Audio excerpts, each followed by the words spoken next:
The SR3 Bluetooth and Proximity Reader lets you use both proximity credentials and mobile credentials to allow entry into an access point. Here's how to purchase and issue credentials to a customer and dealer admin. You must have an administrator role or a custom role with mobile credential permissions.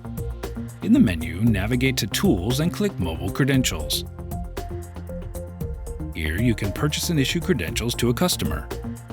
In Customer, select or search for the customer that you want to purchase the credentials for.